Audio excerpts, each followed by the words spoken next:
Uno. Tentando inventar assim moda tá bom, aqui. assim tá bom. Assim ficou bacana. Assim tá Sejam muito bem-vindos ao Co-Criadores. Eu sou o Matheus LP Santos, autor de 24 Horas de Amor, apresentador deste programa, que hoje não será apresentado por mim, ou será co-apresentado, pelo menos. Ao meu lado está, para você que está assistindo aí o vídeo no YouTube, Giulia Gianola, que não só é a voz oficial da Ana em 24 Horas de Amor, como também é uma atriz formada pelo Wolf Maia, formada pela Stella Adler, lá em New York City, formada pela faculdade Casper Libero, porque ela também é jornalista, e acho que ela fez alguns... Ela esteve nos palcos em 2025, mas acho que o papel mais recente dela vocês vão descobrir aqui hoje, que é justamente como a voz da protagonista do meu novo livro, que tem como grande referência essa caneca pra você que tá assistindo, pra você que não tá assistindo. Pra você que tá ouvindo... Eu vou descrever, é um fantasma branco, como os fantasmas... Como se fosse um É um lençol em cima de uma lençol pessoa, mesmo. né? Aqueles fantasmas de criança, festa infantil. E tem uma... É da Chico Rei. É. Podem me patrocinar. E tem uma I'm frasezinha... waiting for someone. I'm waiting for someone. Essa frase, pra quem conhece, é de um filme que eu amo, chamado A Ghost Story. Recomendo muito aí pra vocês. Como se traduz esse nome? Eu não sei como é em português, Não sei. mas é a história de um fantasma, né? Seria. E aqui está uma caneca patrocinada pela cidade de Campos do Jordão. Não foi patrocinada. Sabor Chocolate desde 1990. Você consegue as canecas deles lá na Sabor Chocolate desde 1990. E se vocês estiverem escutando isso, pessoal da Sabor Chocolate, patrocine aqui o Co-Criadores. 24 Horas de Amor também deve ter ajudado aí nas rendas dessa cidade turística. Você é engraçadinho assim em todas as suas apresentações. Eu nunca sou, mas é que junto com você eu já fico mais à vontade de ser quem eu sou. Olha aí. Vocês estão vendo uma versão do Matheus, então. Uma versão inédita. O Gilles quase me quebrou assim também no programa que a gente fez, porque ele... Eu não sei, tem algumas pessoas que me desarmam. Elas me deixam... Olha aí, já ferrei a edição também, né? Mas... Não, tudo bem. As pessoas vão entender. Né? Vocês vão entender, muitas emoções. Esse é o último episódio do Co-Criadores, da primeira temporada desse podcast, que nasceu de um desejo meu de me conectar com outros criadores de conteúdo, com outras mentes criativas. Tem sido um prazer. Algumas pessoas descobriram isso aqui por acaso, nem sabiam quem eu era. Eu não sei como muito bem isso aconteceu, né? Não respondi todas elas no Instagram, mas fico muito feliz que isso tenha rolado. É legal que isso tá ressoando com alguém aí fora. Começou de um jeito despretensioso, mas acho que foi tão legal que uma segunda temporada provavelmente vai acontecer, se não no segundo semestre de 2025, pelo menos no primeiro semestre de 2026. Sem grandes promessas, porque como vocês vão descobrir hoje, a gente tem vários projetos rolando atualmente. E... Agora pare de falar. E é isso, o Dia de Nova vai assumir. Ele tá falando demais nesse programa. Porque o convidado... Porque o convidado é ele. Não sou eu. Esse é o plot twist de hoje. Porque... Olá, ouvinte ligadinho aqui na rádio. Pra quem não sabe, eu e o Matheus, a gente se conheceu trabalhando junto numa rádio. Então, essa não é a primeira vez que a gente divide um microfone na vida. Não é verdade. É o nosso habitat natural, na verdade. Pensei que eu me apaixonei. Então, cuidado. Brincadeira. Então, primeiro de tudo...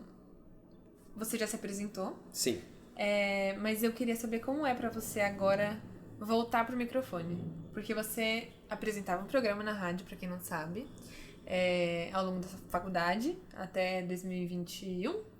Acho que foi. 2020. Até 2020. Foi no que eu me formei, né? E aí depois você meio que deixou adormecida essa sua parte, locutor e entrevistador. Você fez uma entrevista ou outra no canal do YouTube, pra quem... quiser fuçar, tem uma entrevista dele com o Michael Benjamin, que é um artista muito legal. Você já entrevistou outras pessoas... Josh Redder. Nacionais e internacionais. Que virou um amigo querido. A entrevista dele tá no seu canal? Tá, né? Talvez não, gente. Acho que não. Acho que tá no Folk da World, que é um canal que me contratou pra fazer entrevista com ele. É possível você colocar um link na descrição de algum lugar? Eu não consigo colocar aqui, vocês não vão conseguir no vídeo, porque pesquisa, eu não sei fazer esse tipo de edição, e sou eu que edito isso aqui. Mas eu vou conseguir colocar Na Eu acho que eu consigo colocar na descrição. Se eu não Então tá conseguir, vocês... A Folk da internet, Word. a internet é bem grande. Josh Só você Redder... pesquisar. Matheus L. Santos. Matheus L. Vocês vão achar a entrevista. Muito bom. E agora, você teve a iniciativa, que foi muito legal acompanhar essa criação desse podcast. E eu quero saber como surgiu esse podcast, como é pra você voltar à posição de entrevistador. Foi legal, eu gosto. Eu acho que eu descobri que eu descobri gostar mais disso do que eu imaginava. Mas eu acho que o que mais funcionou pra mim foi essa coisa de não ser necessariamente uma entrevista, de ser só um bate-papo, uma conversa. Eu tinha uma mania que algumas pessoas não gostavam na Rádio Gazeta, de que eu não levava pauta. A Ju conhece isso muito bem, porque ela também... Algumas pessoas não gostavam. Eu não gostava de levar a pauta, porque... Eu fiz pauta até pra hoje. Deixa eu abrir minha pauta aqui pra mostrar pra quem tá assistindo. Perguntas para o Matheus. O Gilles, que foi o convidado do penúltimo episódio e foi um mentor na minha vida e foi meu chefe assim, na rádio, ele tinha essa coisa de que a gente não precisa de pauta para uma conversa interessante, a gente só precisa de interesse. E tem quem discorde, e eu sinto que existem argumentos fortes para discordar disso.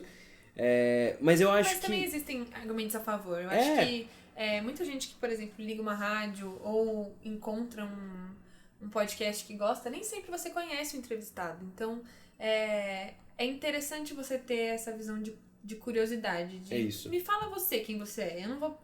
Eu não sei nada. Se apresenta pra mim, você é uma folha em branco e mostra o que você tem.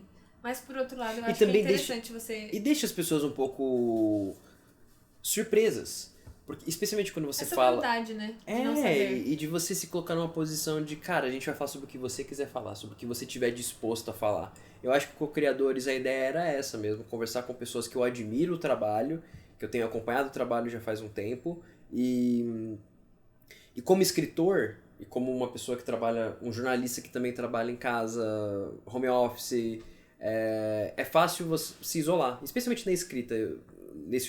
Nesse meu último processo foi bem solitário, então eu acho que voltar pro microfone foi também voltar para um ambiente coletivo de ser assim mesmo, sabe? De estar e conversas interessantes. Eu diria que é isso. Eu gostei mais do que eu imaginava, mas eu gostei justamente por não ser uma entrevista. Acho que essa é a coisa final. E sendo esse último episódio dessa temporada... Último episódio, caramba. Deu certo? Deu certo.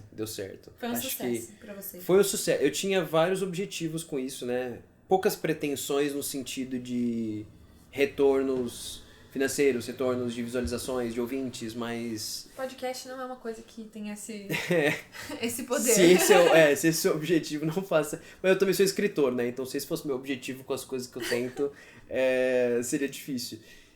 Deu super certo. Eu acho que eu me conectei com pessoas... assim, fiz amizades com... Hoje em dia eu posso dizer que eu sou um amigo da Clara Alves, do Rafa Rori, da Bianca Jung. Aprendi com essas pessoas. Mais do que tudo, voltar a me colocar nessa posição de aprendiz, de que eu não sei muito bem o que eu tô fazendo, me fez bem.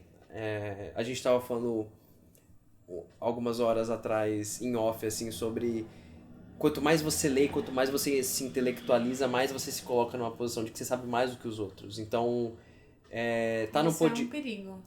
Total.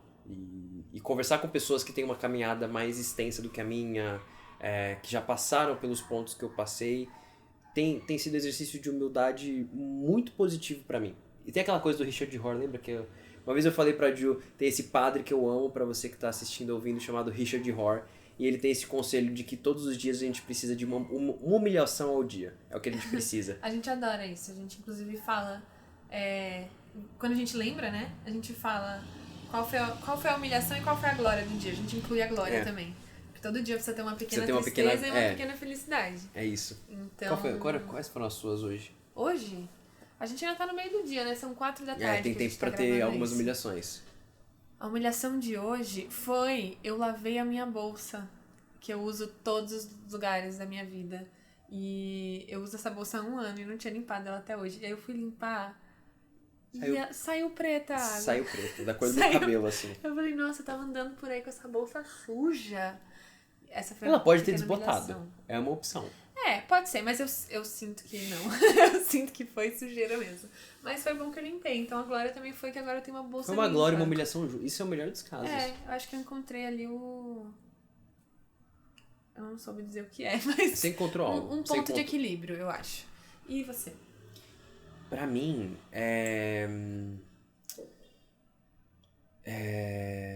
Cara, que difícil. Acho que foi um dia simples, um domingo, Eu não né? tive humilhações ainda, Domingo hoje. não é um dia de humilhações, Foi geralmente. um dia de glórias. Pagaram meu almoço, comi bem, o café tá uma delícia. O café está uma delícia. Você que tá ouvindo, você que tá vendo, você não tá conseguindo sentir o cheirinho desse café que o Matheus acabou de passar. Passadinho agora. Daqui a pouco eu vou ter que sair, assim, ela vai improvisar um monólogo pra pegar mais um copo. Eu vou querer um refil também. Gente... Bom, voltando ao assunto de verdade. A pauta. A pauta do dia. Por que você escreve? É a minha pergunta. Muito boa pergunta. Foi uma boa pauta. Obrigada. Eu preparei. Está sendo uma boa pauta. Eu acho que eu escrevo pra conseguir entender quem eu sou. Eu acho que é a forma mais fácil que eu descobri de mergulhar em mim mesmo sem parecer um narcisista. Sabe? E sem o peso de você estar falando sobre você mesmo. Exato. Eu acho que a história, a narrativa, e não à toa eu sou um autor de ficção, elas colocam um véu que separa a minha vida daquilo que o leitor vai ler, mas... E de algumas formas conta verdades que eu não conseguiria contar se não fosse dentro da ficção, sabe? Tem algo da narrativa fictícia que é mais verdadeiro do que a verdade. Do que a própria verdade dita. Se eu escrevesse, eu vivi isso, talvez isso não fosse tão verdade quanto aquilo que eu falo sem perceber que eu tô falando de mim. Uhum. Tem vários estudos que provavelmente quem tá ouvindo já sabe, sobre como quando a gente fala duas línguas, por exemplo, nós que falamos português, quando a gente conversa em inglês, quem é bilíngue mesmo, a gente tem a capacidade de acessar partes de nós e ser mais sincero sobre as nossas emoções do que a gente seria em português. E eu acho que tem muito disso na arte. Isso faz muito sentido. Porque é quase uma desculpa de que você não tá sendo exatamente você. Você pode se distanciar quase como se você olhasse em terceira pessoa pra você mesmo, assim. E isso funciona em criação de personagens, histórias e narrativas. Acho que a gente vive isso em âmbitos diferentes, por você ser autor e eu ser atriz, assim. Que eu acho que o que você falou também eu me identifico como atriz de...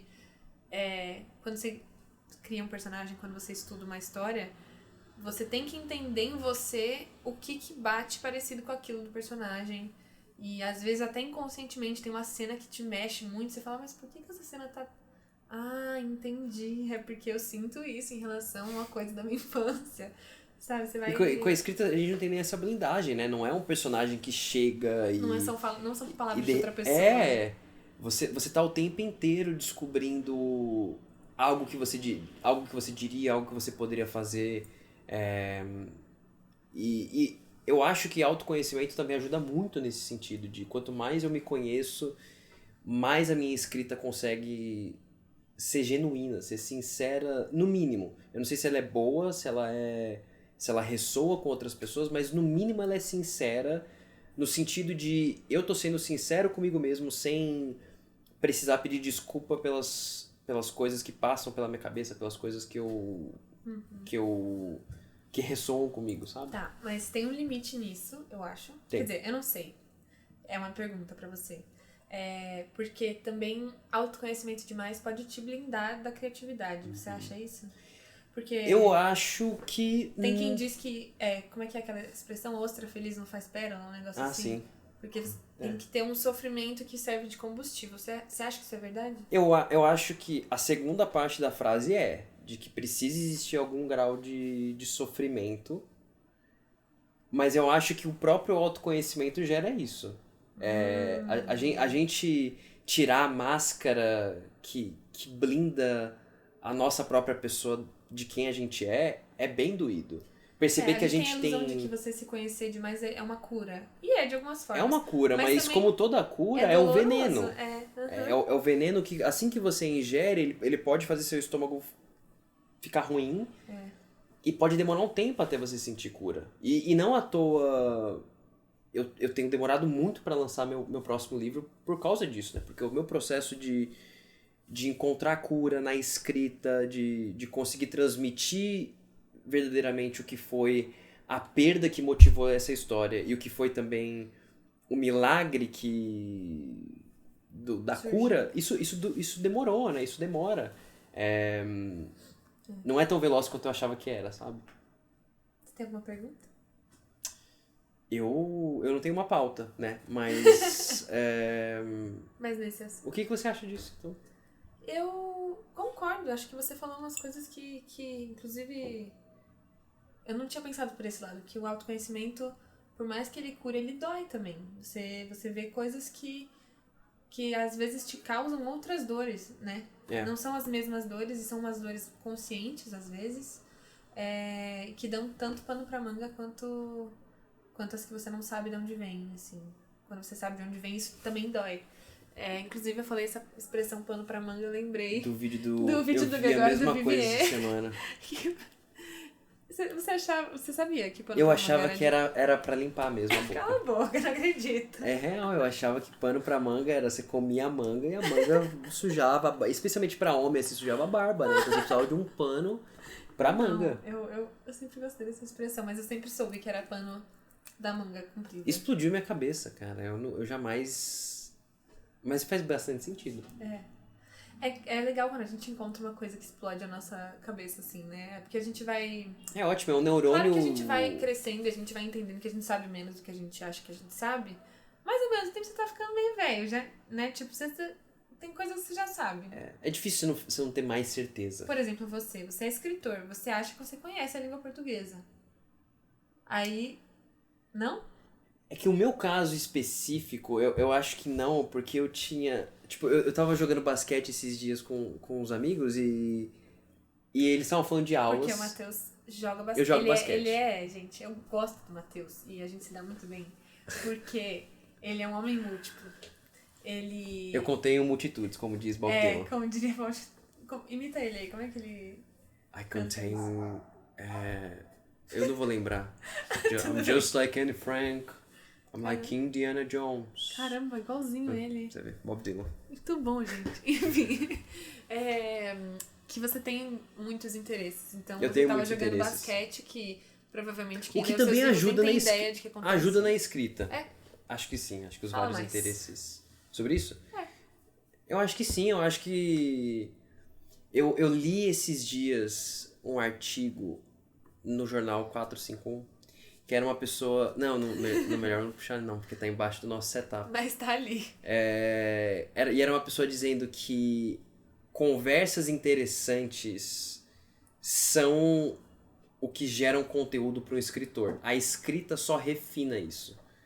Você não vai pensar numa conversa interessante se você não viveu uma conversa interessante. Tipo, essa é a verdade. Pra pessoa que pensa que escrita é sobre você se enfiar num quarto e ficar sozinho, provavelmente você vai precisar de um momento que seja assim, porque para escrever você precisa de silêncio, mas se a sua vida for essa, você tá meio ferrado.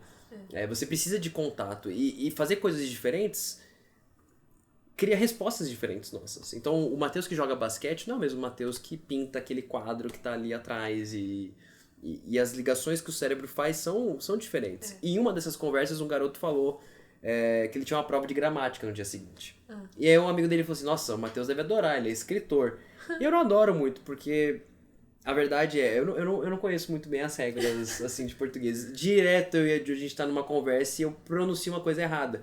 Porque a parte de oxítona, paroxítona Eu tive essa formação muito mais forte. eu não sei, cara, eu esqueci essas coisas. E aí teve um dia, faz umas 2 semanas que eu joguei no Google tutorial de paroxítona e tutorial de sílabas tônicas. E eu fui reler sobre isso. E é verdade, eu não tenho tanta vergonha de admitir quanto eu acho que eu deveria ter. Não. Mas é isso, eu esqueci essas... Eu não acho que precisa de vergonha envolvida, porque a língua portuguesa ela é complexa mesmo. Ela é bem complexa. Acento, cara. Qual é a lógica de algumas coisas terem acento e outras não? A gente Todas, não vai entrar nesse, a gente todas não vai entrar têm que ter nesse acento. mérito. Eu não sei quem é que inventou isso. Pô, ou tudo tem acento ou não tem acento nenhum. Não dá pra ficar nesse meio a meio. Eu já disse que eu acho a língua portuguesa muito inteligente e criativa. É inteligente, eu acho que ela é muito mas bem... a cada alguns anos eles mudam umas regrinhas, e aí revisão ortográfica. A língua é viva, né? É um saco também, mas... Enfim, mas sim, eu concordo. Eu acho que, inclusive, foi uma coisa que eu aprendi nos cursos de teatro que eu fiz ao longo da vida, e que é o lema da Stella Adler, lá onde eu estudei, que é a coisa do que você ser... que o crescimento como artista e o crescimento como ser humano são sinônimos. Então, quanto mais múltiplo e mais... Quanto melhor como ser humano você é, melhor artista você é. Porque você entende melhor o seu material de trabalho, que é o ser humano, né? Total. Então, eu acho que é muito legal. Eu acho que isso faz a sua escrita ser muito mais democrática, no sentido de que mais pessoas podem se encontrar na sua escrita por causa disso. Amém, eu espero que seja verdade. Espero que... Hoje a gente teve uma história muito bonita de... Eu tenho uma vizinha muito querida, chamada Roseli. Se um dia ela assistiu, escutar isso, ela é uma mulher de 73 anos e ela é um amor, e ela leu 24 Horas de Amor recentemente, e ela gostou tanto que ela começou a reler 24 Horas de Amor. Eu nunca tinha ouvido uma história dessas, mas acho que é bonito. E é bonito ver que existem pessoas que ressoam com alguma coisa que a gente fez e que não necessariamente era voltada para essa classe de pessoas específicas, sabe? Tipo, uma mulher de 70 e poucos anos. Eu achava que era uma história para pessoas de 15, 18. E legal ser surpreendida, assim. É bem legal mesmo. Voltando um pouquinho sobre essa coisa do material da sua escrita, a gente já teve vários papos offline, que vocês nunca viram, sobre o equilíbrio do Matheus escritor com o Matheus pessoa. Porque... Isso já foi bem mais presente, né? Essas Isso já conversas... foi muito mais presente. Inclusive, uma explicação pública aqui sobre 24 Horas de Amor não é a nossa história. Eu não sei como... Eu não sei por que as pessoas acham. Eu não sei como isso chegou a algumas pessoas, de que 24 Horas de Amor era baseado em fatos. Gente, claramente não é. Pra você que já leu 24 Horas de Amor, você sabe como a história acontece. Não é. Eu não sei como essa informação... Leu o livro inteiro, ela sabe. Não sei como essa informação foi pra público, porque isso aconteceu. Tem algumas resenhas que eu li isso e eu nunca entendi direito. Não, mas é bonitinho. Ainda mais porque é uma história tão bonita de amor, né? Sobre duas pessoas que se encontram e tal. E tem muito da gente ali. Mas essa não é a minha pergunta. A pergunta é: como anda esse equilíbrio em você? Porque você nesse momento está em processo de revisão, é outra parada, não é? Você não tá criando coisas. Mas quando você está escrevendo, como você sente que você usa a sua vida como material? E, claro, sempre tem, né? Mas como é que tá esse equilíbrio?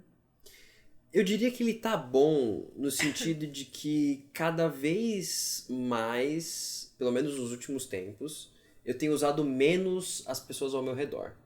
Eu tenho roubado cada vez mais de mim. Eu tô numa fase em que eu tenho descoberto pequenos universos dentro da minha própria pessoa. Então fica mais fácil de roubar das minhas experiências do Matheus, das coisas que eu penso, das ideias que eu tenho pra jogar pro mundo, em vez de ficar só pegando emprestado de quem tá ao meu redor. Claro que é impossível eu não pegar uma frase, algum tipo de diálogo, características físicas às vezes. Eu gosto muito de roubar nomes, né? Então o nome do protagonista do novo livro é baseado em um amigo meu, e o nome da protagonista é baseado numa amiga minha. O que eu dou mais risada são os personagens secundários que são citados uma vez na história. É sempre uma alguém. pessoa do passado. É sempre algum personagem pra quem, da vida do Matheus. E é uma pena. Tudo bem, porque ninguém que tá lendo vai saber. Mas se a pessoa ler, ela vai saber. Esse aí tem uma citação bem específica, uma menina. Eu não vou nem citar o nome dela, mas se um dia ela ler... E eu vou contar essa história. Eu nunca contei ela online, né? Mas Teve essa menina que eu era muito apaixonado quando era criança. Se você estiver escutando isso, você sabe muito bem quem você é. Ixi, vou sair da sala. E eu chamei ela pra sair como moleque. E ela disse assim pra mim, eu não, seus dentes são feios. Ai. E ela quebrou meu coração e por anos eu fiquei... Eu não conseguia sorrir, gente. Eu tinha vergonha dos meus dentinhos. E eu era só uma criança. Eu provavelmente tinha os dentes meio tortinhos. Mas ela é citada nesse novo livro. E se ela tiver... Se ela ler, se ela por acaso ler, é só carinho, tá na sua direção, Mas só ela muita é citada gentileza. como uma vilã? Ela Não, é a só festa de citação, tal pessoa. né? Eu sei quem é. É sempre bem sutil. O conto também tinha citação a um cara que foi o colega que eu tive na vida, da primeira briga em que eu me envolvi, assim, quando criança. E hoje ele é um querido, assim, né? Enfim, um querido distante, mas é um querido. E cortaram, a revisora cortou, assim, porque não fazia muito sentido mesmo na história. Mas eu gosto de fazer isso, eu gosto de... São quase os pequenos easter eggs que... Agora que já passou um tempo desde que eu publiquei 24 horas, eu fico imaginando como é que vai ser reler essas histórias daqui 30 anos. Sim. Quando eu tivesse, sei lá, 55 e eu for ler sobre um dia de amor em Campos do Jordão e eu ver talvez o nome de... Cara, eu lembro dessa pessoa. Por mais que eu não veja essa pessoa há 40 anos. E onde será que essa pessoa tá, sabe? Querendo ou não, é um registro, né? Quase como se você tivesse uma foto da sua cabeça, da sua mente naquela época. Eu lembro que o Matheus escreve muita coisa e ele não publica imediatamente. Você tem mais de 5 livros escritos ali que estão com a aba, a gente fala das abas abertas, estão como uma aba em segundo plano na cabeça dele ali, que em algum momento podem ser publicadas ou não. Mas tem um momento quando você... Quem é que fala aquilo? O Matheus é muito boa de citação também. Que fala que os livros não estão prontos, eles são abandonados. Helena Ferrante, eu acho. Helena Ferrante Ou é fala ela isso. citando alguém. Eu falei dela no podcast. Mas que se você ficar muitos anos sem colocar uma coisa no mundo, ela vai envelhecendo e você vai querer mexer demais nela pra publicar. Mas é legal quando você tem uma coisa publicada. Porque senão ela também vira um monstro do Frankenstein, essas né? pessoas, você falou, de ver daqui a 30 anos. Se agora você lesse 24 Horas de Amor, você ia falar, caramba, aquele menino que escreveu esse livro e as coisas que você pensava e o que você considerava importante na sua vida ou não. Eu ia falar o nome de outro livro. O primeiro livro que você escreveu que faz parte de uma possível trilogia. A gente pode dizer o nome? Pode? Pode. É Uma Eterna Juventude, que é o livro que ele escreveu. Se alguém roubar, eu vou saber que vocês roubaram, tá? Vai muito da sua experiência de escola, assim, e que reflete uma realidade que daqui a 10 anos você não vai saber escrever sobre, talvez. Ano que vem então eu completo 10 anos de formatura do ensino médio, né? Quem sabe é o ano de revisitar. De colocar isso no mundo. É uma data significativa. Eu sempre pensei nessa data específica pra esse livro, então quem sabe? Talvez seja isso. Mas é verdade. É difícil revisitar essas coisas, é esquisito. A gente muda... Especialmente nessa fase, assim, dos 20 e poucos, as mudanças acontecem muito rapidamente e... Será que vai ser sempre assim? Cara, eu espero que não. Porque tem um lado eu não que sei, é a nossa idade. Que essa fase, realmente, eu acho que ela é cheia de mudanças. O nosso lobo frontal tá sendo evoluído e esse papo todo de virar adulto. Mas também a gente tá numa fase de mundo que as coisas mudam muito rápido. Então eu me pergunto se daqui pra frente vai ser sempre essa loucura e a gente vai estar sempre, meu Deus. Eu não sei, é que acreditar em algum tipo de permanência também é um pouco utópico, mas... Total. Mas eu não sei, eu acho que a sensação de que, tipo, cara, isso aqui que eu escrevi 5 anos atrás não tá tão legal, isso vai existir pra sempre. Ou, tipo, você olhar uma atuação sua de 5... É inevitável, porque se a gente não sentir isso, quer dizer que a gente não cresceu nesses últimos 5 anos. Quer dizer que não houve algum grau de evolução, primeiro, técnica, né? Uma evolução de assim, cara, hoje em dia eu sei trabalhar outros estilos de escrita, você sabe trabalhar outras técnicas de atuação. E também no sentido humano, assim, de que, cara, 5 anos atrás é bastante tempo. Eu pensava outras coisas. 5 anos atrás, exatamente 5 anos atrás, em julho de 2020... eu pensava em Campos do Jordão, sabe? Eu pensava em uma história de amor que se passasse em Campos do Jordão. Em uma história curta e veloz que não deveria se realizar. Eu não penso essas coisas agora, né? Tipo, eu tô num relacionamento há quase 5 anos, também tem isso, né? Eu sou muito viciado no Sandro Veronese. Pra quem não conhece, eu recomendo muito o trabalho desse autor italiano. E... Nossa, uma motona aqui passando. E eu percebi que na literatura dele ele fala muito sobre pai e filho. Porque o primeiro livro que ele publicou, acho que ele já tinha 26 ou 27 anos. E ele já estava com a mulher com quem ele acabou casando. Então, quando os dramas da relação romântica se diminuem, você explora outros dramas, né? A gente tá sempre, pelo menos eu, tô explorando dramas familiares, de luto, até de relação, alguns outros, são outros dramas também de relação, são outras camadas, não é mais, pô, será que a gente vai se ver amanhã? E eu acho que isso é legal. Pra sempre. E eu acho que isso também vai ser interessante pra leitores que vão crescendo, envelhecer. Porque o tempo não tá parando pra ninguém, né? Quem leu 24 Horas de Amor 3 anos atrás, ou 2 anos, ou 1 ano atrás. Talvez hoje não seja mais o leitor de 24 Horas de Amor. Exato. E é por isso que eu acho tão legal que esse livro novo, que tá em meios de gravação de audiolivro. Muito em breve. Você já falou sobre a gravação desse audiolivro? Acho que a gente falou bem no comecinho, mas nós teremos um audiolivro pro novo livro. E ele é bem diferente, ele não... Não precisa dar detalhes do audiolivro. Mas o livro em si, ele é bem diferente do 24 Horas em vários sentidos. Até a maturidade da sua escrita mudou, e enfim.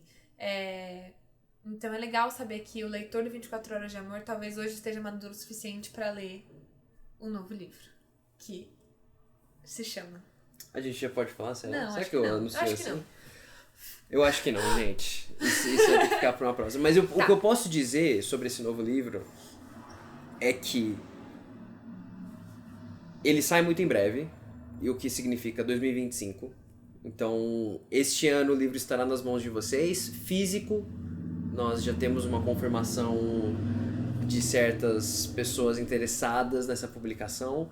O audiolivro está sendo produzido, o e-book também vai estar disponível, então não vai ser como 24 horas, que foi tudo separado, mas o audiolivro provavelmente não vai sair... A gente está pensando em estratégias de lançamento. Outros lançamentos, enfim. Porque é um projeto bem grande, né? Vocês vão entender quando vocês ouvirem o audiobook, é uma coisa bem mais complexa, com muito mais vozes, então... E é isso que temos a dizer. É isso que nós temos a dizer. Pois muito que bem. Você falou sobre Sandro Veronese. Sandro Veronese. Que é uma grande inspiração sua. É o maioral, né? E é um cara que faz a mesma coisa que você. Ele escreve. Inacreditável, né? Não tanto. Um pouco pra mim. Mas você é artista. E a gente se inspira por outras pessoas de outras formas. Às vezes outros tipos de arte fazem conexões no nosso cérebro que às vezes você, por estar tão próximo dessa arte, a escrita talvez não te possibilite. Então eu queria saber, eu queria que você respondesse, enquanto eu busco mais café pra nós, como café outros... e leite. Eu sei como você gosta. Eu queria saber quais são os artistas e de que outras formas a arte te inspira, sem ser na escrita. E se você tem um artista favorito que tá te inspirando nesse momento. Eu vou ouvir, eu tô ali na cozinha e eu estou... É que hoje a gente tá fazendo um episódio homemade. E... Pra quem tá assistindo no YouTube deve estar um pouco mais imersiva essa situação. Tá imersivo. E aqui é bem na bibliotequinha da casa, onde nós não temos um estofado ainda. Vou responder. Vai. Fala sobre outros tipos de arte e o que te inspira. Olha, eu adoro Van Gogh. Eu adoro as pinturas dele. Eu já li umas cartas dele também que são bem inspiradoras. Eu adoro Tim Bernardes, eu acho que ele é meu artista favorito. Pode olhar pra mim, eu tô aqui. É que o espectador também tá com o olho vidrado aqui em mim. Tim Bernardes eu acho que é o maioral. Eu acho que... A gente vai trazendo co-criadores ainda. Na terceira temporada, talvez, terceira, quarta. Mas eu adoro o Tim, eu amo as músicas dele. O primeiro show do Tim Bernardes que eu fui, eu saí achando que eu tinha tido uma experiência espiritual mesmo. De sentir uma coisa que eu nunca tinha sentido antes. E aí eu fui no show do Terno, que é a banda dele, e eu senti a mesma coisa. Então eu acho que ninguém nunca tinha feito eu sentir isso Em 2 shows completamente diferentes, de 2 formas diferentes, mas a mesma sensação.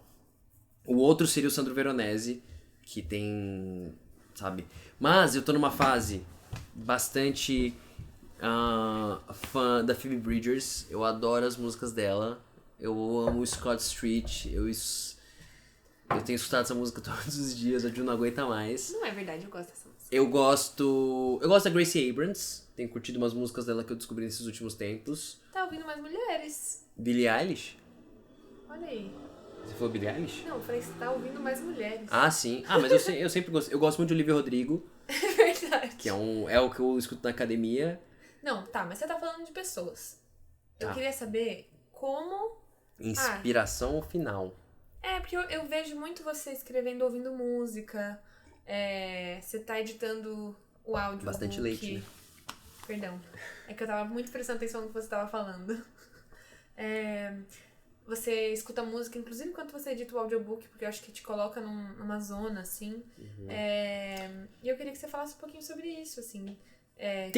Como que a música, e de repente a gente tem ido bastante em exposições de artes, como que isso te inspira, assim? Menos quem, mas como? Eu acho que música, especificamente, me coloca em um tipo de humor sempre. E a minha mente é muito sensível a algumas músicas específicas. Tipo, essa Scott Street que eu tô falando, ela me deixa num lugar... A música me transporta pra um lugar familiar, mesmo que seja uma música nova. É como se... Mesma coisa com o Sandro, assim, quando eu leio algo dele.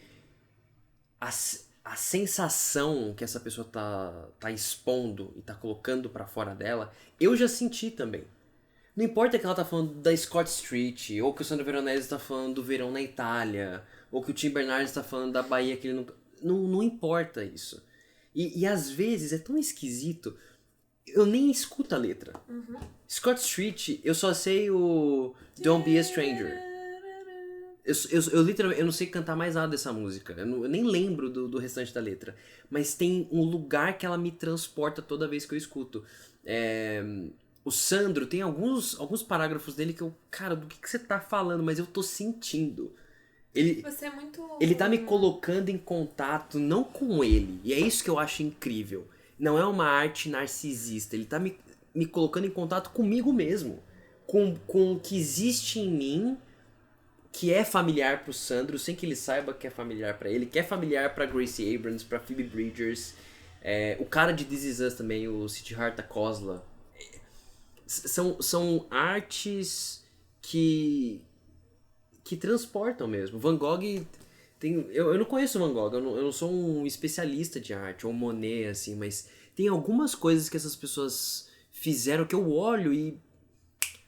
Cara, algo faz sentido. E tem... Eu não sei se fui eu que escrevi isso, eu não tenho certeza agora, porque eu li faz uns 2 dias, acho que pode ter sido num livro novo, mas... De sentir que a minha solidão, de repente, não era mais só minha. Uhum. Existe um tipo de solidão compartilhada. E dessas coisas que eu escuto, que eu leio, às vezes eu encontro isso. É uma sensação... E talvez seja até um motor de...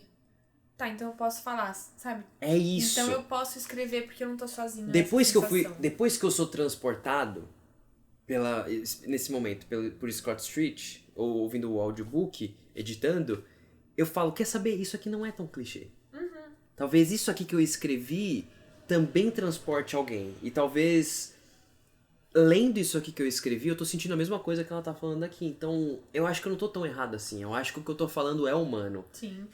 Puxando a corda um pouquinho pro lado da atuação, tem muito a ver com o que eu ouvi ontem na palestra da Ivana Chubbuck. Você odiou o café, né? Esse café não tá muito bacana. Gente, ele fez uma cara agora pra quem não tá assistindo. Eu acho que eu vou lá pegar mais café pra você. Eu vou daqui a pouco. Tá. Mas puxando um pouquinho pro lado da atuação, isso é uma coisa que muitos dos estudiosos do teatro e atores e diretores dizem, mas eu ouvi ontem, então tá na minha cabeça, da voz da Ivana Chubbuck falando sobre... alguém perguntou pra ela sobre como era diferente dirigir atores brasileiros, americanos, pessoas de culturas diferentes. E a resposta foi meio assim, igual. Porque no fundo, todo mundo é ser humano, todo mundo sente as mesmas coisas, todo mundo tem... Claro, a cultura é diferente, então as formas como a gente lida com certas coisas são diferentes, mas as nossas necessidades primárias humanas de independência ou de dependência ou de solidão, de amor, de dor, de cuidado paterno, materno, de alguém que te cuida ou não, é tudo igual, não importa onde você esteja no mundo. Então eu acho que a isso... arte tem esse poder muito grande de fazer você ver isso, seja na escrita, seja na música, seja na dança. Eu acho que eu sou mais visual do que você, talvez. Eu sinto muito isso com quadros.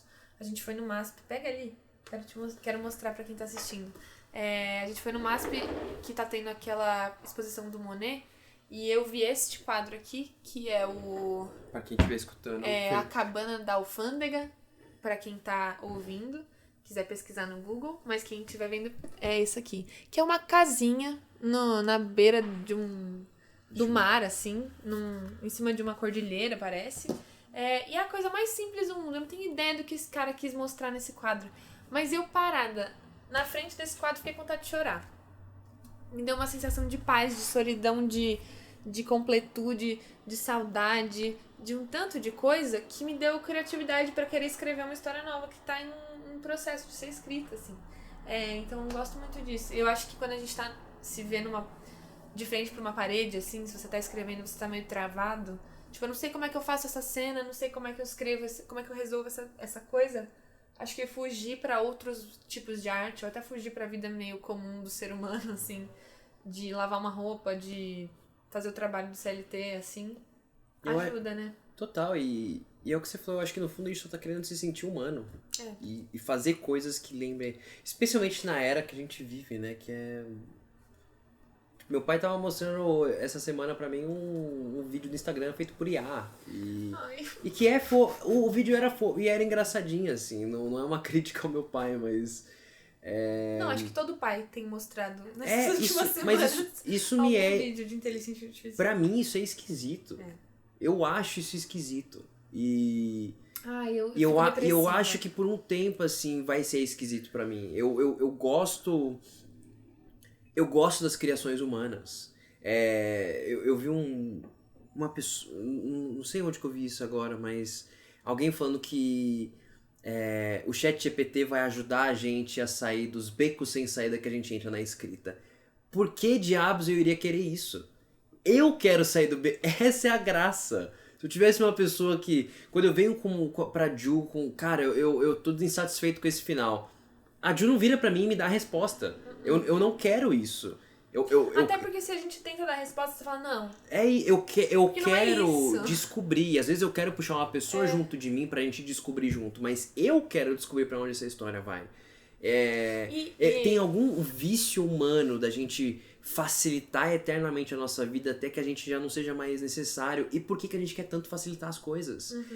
A dificuldade da existência é parte dela. É esse o acordo que a gente assinou. A gente tava falando ontem ou hoje, não sei, do novo filme do Super-Homem. Que eu não tô muito animado. Não sei quando é que esse vídeo vai sair, mas eu espero que seja muito legal. Mas a dificuldade de gostar do Super-Homem é porque ele é super, ele é muito poderoso. Você precisa deixar esse cara humano. Ele precisa passar por desafios humanos pra gente poder sentir que a gente venceu. O que a gente quer. A Ivana... Como que é o sobrenome? Ivana Chubbuck. Chubbuck. Ontem eu tava nesse lançamento do livro dela, eu comecei a ler o livro, achei super interessante. E ela fala que tudo que os seres humanos têm em comum é a vontade de vencer. A gente olha uns pros outros, a gente vê Beethoven conseguindo tocar surdo. E ele não fez isso fácil. Tipo, isso não foi fácil pra Beethoven. A gente tem essa ideia boba de que... Se as coisas forem fáceis, elas são melhores. E de que, o Messi é genial. O Messi, ele é genial, mas ele treina também. A gente adora desafios. A gente gosta de jornadas que contam com a lama. E a sensação de você fazer algo difícil é muito bom. E você falar, cara, de repente eu consigo. A gente perder essa sensação porque começa a ser fácil... torna o ser humano frustrado. Eu lembro quando eu consegui... Agora um artista vai lá, faz um poema, aí chega outra pessoa que fez com inteligência artificial e ficou tão bom quanto. Ah, então... Mas a graça não é... É isso que eu quero dizer. A graça não é ficar tão bom quanto. Não é bom, é... Não importa isso. Não importa. O resultado dessas coisas não importa de nada. O que importa é o processo que é envolvido no fazer, cara. Agora virou um... Quando as IAs dominarem o algoritmo, esse vídeo aqui tá acabado, ele tá extinto. Não, daqui a pouco vai ter alguém vai usar esse vídeo aqui, vai botar a gente falando outras coisas, enfim. Mas isso me lembrou de um vídeo daquele cara que a gente gosta, o American Baron. Que é um cara no Instagram que é escritor e faz vídeos inteligentes. Ator, diretor. Eu não sei quais são os hífens dele, né? Como é que ele se identifica, assim. E eu gosto disso. Mas ele era sobre inteligência artificial, mas ele faz muitos vídeos sobre coisas sem dizer exatamente... Tipo, ele não fala inteligência artificial no vídeo, mas você sabe que é sobre aquilo. Que é meio que... você não precisa mais fazer isso porque a inteligência artificial faz por você. Eu vi isso. Não, mas eu quero fazer isso. Mas você não precisa querer. Não, mas eu quero querer. Mas é difícil, mas eu quero que seja difícil. Que vai chegar num momento onde a gente não precisa mais querer as coisas. Porque se você quer, você resolve rapidamente. Então, as vontades humanas ficam cada vez mais fracas e a gente fica mais depressivo Se a gente... sozinho. Assim, a arte já tem mostrado pra gente como que as coisas vão acontecer. Não sei se o pessoal já assistiu Exterminador no Futuro, mas não precisa ser nem tão creepy. Assistam Wall-E. O Wall-E é sobre o mundo que a gente tá criando agora. É isso. São pessoas que estão facilitando... Tem aquele termo, eu amo essa frase em inglês, mas tipo, facilitando a vida away, sabe? Você tá preparando uma vida de fuga, né? Isso, você tá jogando fora o que significa existir. Tem... Aspirar a sua casa, sabe? Lavar a louça. A gente tem vários aprendizados de que tem coisas de... Olha um pássaro lindo ali, cara. Olha, bem aqui do ladinho nosso. Tá vendo bem ali, ó. Pra quem estiver ouvindo... Vocês estão assistindo também, não vão ver. Mas tem um casal... É um casal de passarinhos, na verdade. Olha que coisa bela. Eu até esqueci o que eu tava falando, mas assim... Vambora, vamos criar. Como que tá essa pauta? O que mais nós temos? Vamos ver o que mais a telejornalista criou pra gente. Tá. Como a sua... Quando você não tá escrevendo, como a sua criatividade se manifesta? Porque ele tem fases, como todo escritor, como todo artista. De criação e de... Férias. Ócio. Férias. Quem dera fosse ócio, você faz um monte de coisa. Mas... Eu não estou de férias agora, da escrita. Você sente que a sua... Porque, né, são tipos diferentes. Você teve um momento de escrever, agora você tá no momento de revisar e de gravar, então você tá bem em contato ainda com essa história, apesar de não ser mão na massa, assim, 100%. Mas a minha primeira pergunta você acha que a sua criatividade precisa ser exercitada o tempo inteiro? Ou você sente que tem férias, do tipo, não tô escrevendo e tá tudo bem por alguns meses eu não tá escrevendo? Ou, caso você ache que você precisa exercitar essa criatividade, como ela se manifesta no seu dia a dia? Eu gostaria de dizer que eu sou o tipo de cara que vive no ócio, mas é mentira, né? Acho que eu tenho percebido isso. Eu não sou muito de ficar no ócio. O livro acabou, eu quis começar o audiobook imediatamente. Assim que eu terminei o novo livro, um dia depois eu fui convidado pra coletânea de contos da Mapa Lab, né? Que saiu agora. Na semana seguinte eu comecei o podcast. Eu tenho tentado coisas diferentes, porque eu acho que ficar só escrevendo me limita um pouco.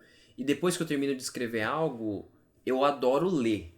Então, tipo, eu gosto de ler naturalmente, mas assim, essa fase em que quando eu tô escrevendo muito, eu não consigo ler o tempo inteiro, porque eu escrevo assim que eu acordo até a hora que o meu CLT começa, aí o CLT acaba e eu escrevo mais umas 2 horas num dia bom, mais umas 3 horas.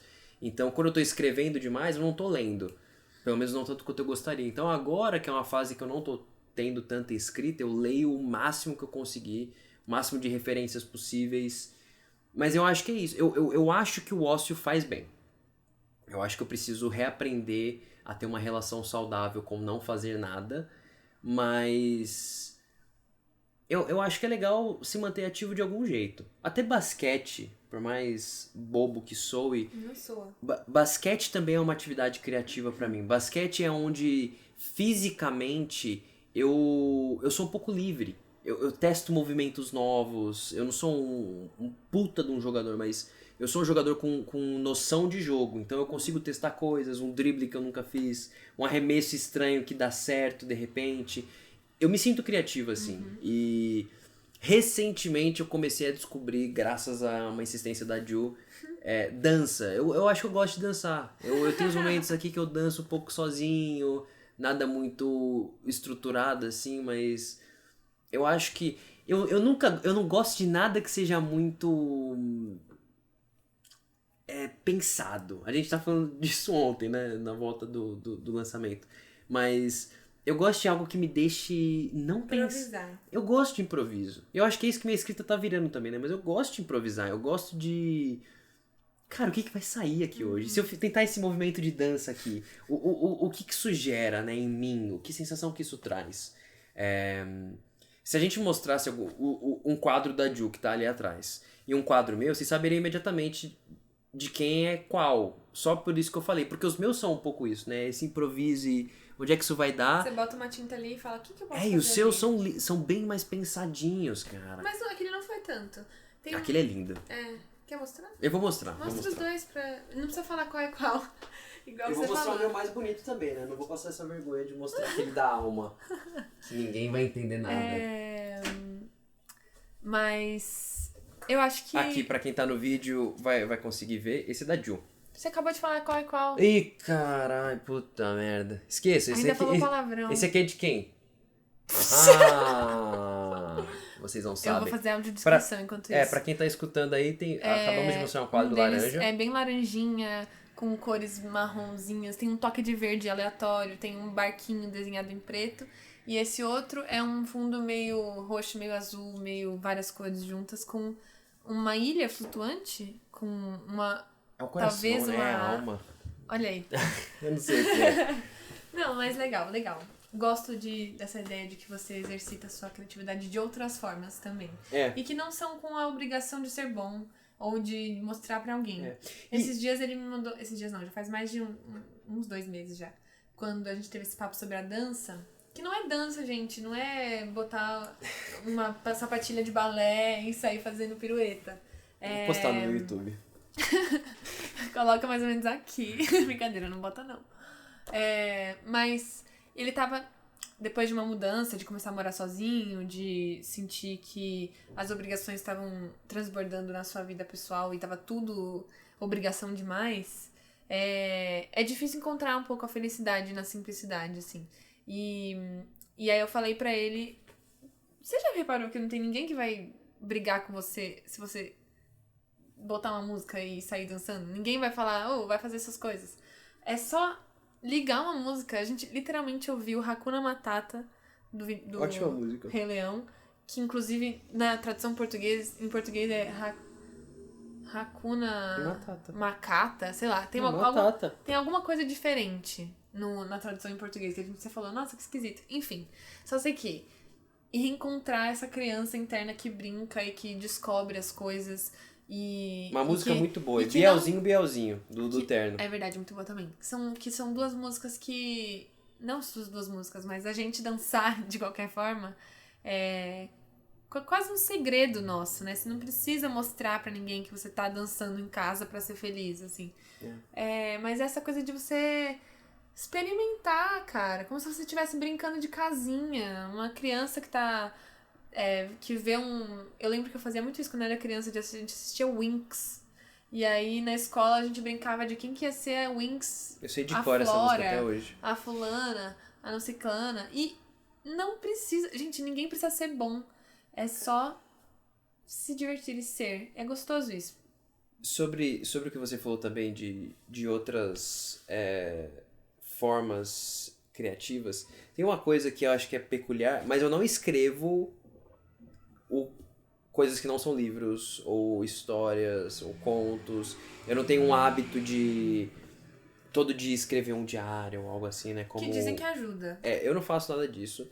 Eu eu não faço isso. Eu gosto de escrever histórias mesmo, mas uma coisa que eu tenho tentado, e aí talvez ajude outros escritores ou outras mentes criativas, eu tenho feito muitas anotações de coisas interessantes que eu tenho ouvido por aí. Então, esses dias eu fui no cabeleireiro, algumas semanas atrás, e ouvi uma frase incrível que eu já roubei para um livro meu e eu achei muito interessante, assim, o jeito que a pessoa falava isso. E isso tem acontecido com certa frequência. Eu escuto algo interessante, depois eu vou lá e anoto, ou eu anoto um sonho meu, isso aconteceu algumas noites atrás. Nossa, eu tenho sentido que sonhos ajudam muito. Formar mesmo o próximo projeto a partir de existência, sabe? E em vez de ficar um diário de... Eu não gosto muito dessa coisa do diário dos pensamentos, não. Se você nunca tentou, você não tem como dizer que Não, eu gosta. já tentei isso, né? Quando eu fiz terapia, eu teve uma fase que eu fiz isso. Mas eu acho que pro meu processo, essa coisa de escrever pensamentos e tal, isso tira a minha imprevisibilidade na escrita. É o que você falou de autoconhecimento. É legal eu me autoconhecer, mas na escrita eu só pelo menos Parece que você nessa gasta, etapa, que eu só consigo me autoconhecer já escrevendo a próxima coisa. Não tem um autoconhecer e depois... Eu já tentei fazer isso. Escrever algo depois da terapia. E fica terrível, porque a minha naturalidade que eu tenho adquirido ao longo desses anos na escrita, ela se perde no meio do caminho. E aí vira você tentar explicar algo que você entendeu de si mesmo pro leitor, o que é péssimo, né? Porque é condescendente e... Enfim, não é o ideal. Que mais? Sim. Chegamos na marca de 1 hora, estamos quase finalizando. Não. Eu tenho mais uma pergunta. Que foi uma pergunta, na verdade, que eu roubei de outro jornalista, que eu tinha falado pra você que eu ia te fazer quando a gente tivesse esse papo. E eu não tinha uma resposta nem lá, imagina agora. Imagina agora, quero ver no ao vivo. Porque esse podcast não tem cortes. A gente não corta nada, né? A gente gosta de ir direto pro... Então, eu ouvi, eu não consigo nem dar o crédito, porque eu sou uma pessoa que tem ouvido rádio. Enquanto eu tô dirigindo pros lugares, às vezes eu não sei o que eu quero ouvir. É isso, assim, essa coisa do streaming e tem tanta escolha, né? Você precisa escolher o tempo inteiro. Libriana ainda. Difícil, né? Você precisa escolher o tempo inteiro. E às vezes você nem sabe que você tá afim. Você tá querendo descobrir alguma coisa. Eu sinto que a gente tem dificuldade de descobrir coisas novas porque a gente tem que escolher o que a gente vai ver, o que a gente vai ouvir. O Spotify, você tem que escolher um álbum, uma coisa, assim. Eu gosto do aleatório do Spotify, mas acho que ele ainda limita, de alguma forma. Então eu tenho ouvido rádio. E eu ouço muita Rádio Eldorado, uma ótima rádio, inclusive. E eu vi uma propaganda de uma entrevista que tava meio ali no meio da programação. Eu não sei qual era o programa, eu não sei quem estava sendo entrevistado, mas eu ouvi essa pergunta e eu imediatamente anotei mentalmente que eu queria fazer essa pergunta nesse podcast. Que estamos num tempo de muitas crises. Eu tô adaptando a pergunta também, tá? É uma adaptação. Por favor, porque ela era bem difícil. Não, mas é isso. A gente tá num tempo de muitas crises, assim, globalmente, e guerras, e no microcosmo do indivíduo também, essas coisas que a gente falou da inteligência artificial e das redes sociais, da autocomparação. Tem muito conteúdo. Qual você acha que é o papel da criatividade nesse momento, assim? Pode ser pra você, pode ser pra todos. Responda como quiser.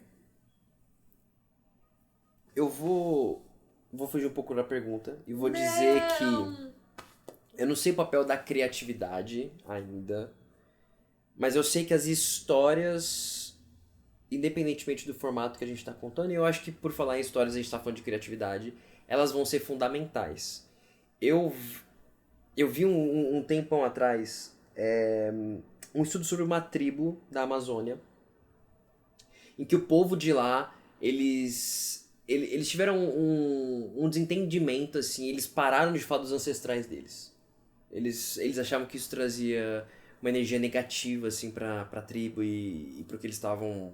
Isso era um estudo real? Era um estudo real, assim, é uma tribo real, só que eu não sei se era a Amazônia brasileira ou da parte peruana. E eles pararam porque tinha eles achavam que tinha uma maldição rolando assim, tipo, tinham crianças ficando doentes e tal. E aí pararam de falar E aí um tempo depois, a tribo meio que acabou. Tipo, as pessoas foram saindo de lá e tal, e rolou um êxodo do pessoal. E esse estudo, ele estava falando sobre a importância de contação de histórias. Sobre como você deixar de falar do que veio, do que se passou, e especialmente da tradição oral, né, que existe nessas tribos, como isso também adoecia as pessoas, a ausência de histórias. E se a gente parar pra pensar, por pior que seja Instagram, TikTok, na minha percepção, o que as pessoas vendem lá são isso, são histórias. Histórias de 1 minuto e meio, mas são histórias. Então eu acho que de agora em diante, o papel dessas histórias, o papel da criatividade vai ser mais fundamental do que nunca, porque a gente tá na luta por recuperar a nossa atenção, por recuperar o nosso tempo e por voltar a prezar por passar um tempo mais comprido do que a gente tem feito com coisas, com conteúdos. E se a gente realmente for por esse caminho que as máquinas... Que doideira que isso é um assunto, né? Mas que as máquinas vão dominar boa parte das redes, vão dominar boa parte da internet, eu acho que mais do que nunca, na história da humanidade, as histórias vão ser importantes. Eu acho que a gente vai precisar relembrar as pessoas que existe uma realidade que não é essa. E no meio desses conflitos globais, as guerras que estão tendo, eu acho que esse é o nosso papel também, porque um dos meus livros favoritos, a pessoa não vai ver, é O Conde de Monte Cristo. E tem até uma frase ali que é de Conde, né?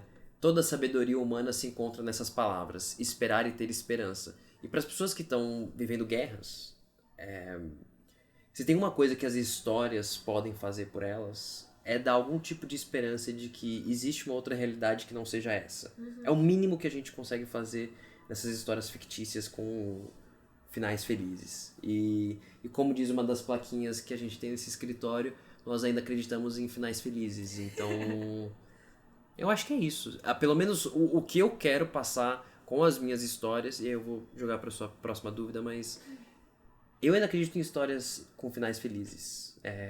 Eu não acredito que a felicidade é abundante como a gente imagina, que tudo fica bem.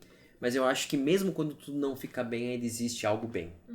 Então, eu espero... É difícil falar de um contexto coletivo, né? Mas de um ponto de vista individual, eu espero que eu consiga, pelo resto da minha vida, passar essa ideia para as pessoas nesses livros. De que mesmo quando uma história termina triste, como algumas das minhas podem terminar, ainda existe esperança de que o que foi vivido foi o suficiente de alguma forma e de que tem como reencontrar aquela felicidade que a gente esbarrou de algum jeito, sabe? Respondeu. Uau! Foi tudo no improviso, gente. Mas achei uma boa resposta, achei que faz sentido, sim. O que eu tinha pensado enquanto você falava, que eu falei que eu tinha uma dúvida, era mais uma... Não sei se é uma dúvida, você não vai precisar responder. É mais um questionamento que vai ficar, assim. Porque nas redes sociais tem cada vez mais inteligência artificial, a gente tá vendo cada vez mais conteúdos feitos por máquina e tá cada vez menos pessoal. Tá cada vez mais pessoal, de um jeito um pouco assustador, né? Algorítmico, mas ao mesmo tempo tá cada vez mais impessoal, no sentido de que não tem outra pessoa do outro lado da tela ali. Nossa, eu tenho ficado muito brava com a quantidade de conteúdos. Eu vi essa semana, por exemplo, um vídeo assim, 20 jeitos de puxar assunto com alguém num evento quando você tá sozinho. Fazer amigos. Era um conteúdo feito por inteligência artificial e era ridículo. Era assim, veja uma pessoa num canto da sala com uma bebida e se aproxime falando: você parece alguém que tem bom gosto. O que é que você faz para ter bom... Sabe, umas perguntas muito terríveis? Nossa Senhora. Claro, a inteligência artificial vai ficar cada vez melhor e mais inteligente, mais safa nesse sentido de entender como a nossa mente funciona. Mas eu tenho uma dúvida interna se o ser humano ainda vai estar ali, sabe? Eu tenho sentido que as redes sociais estão cada vez mais cansativas para as pessoas. É cada vez mais bombardeio de coisa e cada vez menos conexão de verdade. As pessoas, eu tenho a impressão de que estão percebendo que aquilo não dá conexão. Não é à toa que tem tantos grupos de corrida hoje em dia aqui em São Paulo, que estão sendo criadas pelas redes sociais, assim, dessa moda de fazer corrida. Ou o BookTok, que tem criado essas coisas desses eventos que sempre existiram, mas que têm sido bombados por causa dessas redes sociais, mas levando as pessoas pro presencial. Então eu tenho sentido que talvez no futuro fique tão dominado pelo não humano que a gente talvez tenha um movimento reverso, assim, de voltar pro presencial, de voltar pro que não é tecnológico. Vendo no meu meio, assim, eu tenho visto no último ano, depois da pandemia deu uma morrida, mas agora os teatros estão ficando lotados em São Paulo. Tem muita gente querendo ver o ao vivo e aquela imprevisibilidade de cada vez que você for ver aquilo vai ser diferente, de cada vez que você for ver, talvez aquele ator erre e as pessoas deem risada em cena. Então é gostoso pensar nesse final feliz, assim. Imprevisível. Desse imprevisível do ser humano que a máquina não consegue ter. Inclusive, as implicações da inteligência artificial são tantas, assim. Até sobre essa coisa dos carros autodirigidos, que... eu vou entrar num assunto muito nada a ver com criatividade, mas também tem um pouco. Vou só encerrar esse ponto e a gente pode ir para outro lado mais interessante. Mas, assim... sobre como carros autodirigidos tem perigo, porque a gente... quando você tá numa situação onde tem um carro na sua frente que freia, e tem um carro na sua esquerda e tem um carro na sua direita, o ser humano reage pra qualquer lado que seja. É uma coisa imprevisível. É uma coisa que... sei lá, eu vou, de repente, proteger a pessoa que tá do meu lado porque essa pessoa é muito importante pra mim, ou eu vou tentar frear porque não tem ninguém no banco de trás e a pessoa, sabe? Ou eu vou acabar me protegendo porque eu tô dirigindo. É muito imprevisível. A partir do momento que você programa um software pra, nessa situação, você vai virar pra direita. Ou, nessa situação, você vai proteger a pessoa que tá dirigindo sempre. Isso mexe com a vida das pessoas. É muito mais grave do que a gente imagina inicialmente. Que legal, bonitinho esse carro se dirigindo sozinho. Então, eu ainda tenho a esperança, eu ainda acredito nos finais felizes nesse sentido de que a gente vai ver que nenhuma máquina faz o que o ser humano faz, assim. Eu espero. Mas hoje é um dia otimista. Tem dias que o Matheus me pergunta sobre isso e eu falo, isso aí, acabou, vamos, sei lá, pra praia, fazer nada. Eu acho que vai ficar um pouco pior antes de ficar melhor, mas eu acredito que fica melhor. Sim, tem que ficar. Tem que ficar, porque se não ficar... Se não ficar, é arrivederci. Mas as histórias estão aqui pra gente acreditar que as coisas podem ser boas mesmo. Eu espero que as histórias do Matheus LP Santos sejam assim, sejam um pouco otimistas. E coloquem a gente nessa direção de mais humano, menos máquina. Eu não sei de onde vem esse vício em máquina. Darth Vader é só máquina, assim... Todo mundo, todas as figuras na história... Todos os vilões. Todos os vilões são meio máquinas, sabe? Por que a gente... Eu não sei. Mas ao mesmo tempo as pessoas estão ouvindo e assistindo a gente por máquinas. Então muito obrigada aí a você. Só que a gente não soube o limite. A gente não quis parar ali onde tava bom. Tá bom. Mas a gente nunca sabe quando é o limite. Nesse sentido. Bom, acho que é isso. Certo? Que assunto que a gente vai terminar esse papo, né? Eu achei que ia ser aquela pergunta do... A grande... Mas, pessoal, é isso. Esse foi o Co-Criadores. Essa foi a primeira temporada do Co-Criadores, apresentado por mim, Matheus LP Santos, e neste último episódio por Júlia Gianola. Muito obrigado pela presença de vocês, por terem escutado, por terem assistido. Vocês já sabem, se vocês gostaram, não esqueçam de curtir, comentar, se inscrever aqui no canal do YouTube, no Spotify, de vocês avaliarem, comentarem, mandarem para amigos. Obrigado pela presença, obrigado por fazerem parte desse círculo aí de co-criadores. Júlia Gianola, tem algo a acrescentar? Gostou desse episódio? Gostei bastante desse episódio. Que bom. Foi bem bacana. Muito em breve, livro novo para vocês. Agora tá mais próximo do que nunca. Eu sei que eu tenho dito isso já faz um tempo, mas agora realmente está. E teremos audiobook, vai ser lindo. Vamos encerrar? E é isso. Muito obrigada, gente, por terem ouvido a gente por 1 horinha e alguns minutos. Muito obrigada, Matheus. Muito obrigado. Por esse convite lindo, por esse projeto lindo que você tem criado, co-criado com as pessoas que você convida. E muito obrigada por trazer a criatividade pra minha vida um pouco assim também. A gente fala muito no off, então não vou ficar aqui de velocidades pra vocês que estão nos assistindo, nos ouvindo. Mas é gostoso viver com você assim e ser incentivada a ser criativa e te incentivar a ser criativo. E acho que isso é mais ou menos o meu jeito de colocar o seu nome nos meus agradecimentos, igual você faz nos seus livros. Então, é isso. Obrigada por ter ouvido, obrigada por ter tomado esse cafezinho com a gente hoje. E até a próxima temporada. Eu acho que ela vem aí. Ela vem aí, ela já foi renovada pelo estúdio. Os produtores já assinaram o contrato. Sabor Chocolate, desde 1990. Patrocinando a segunda temporada.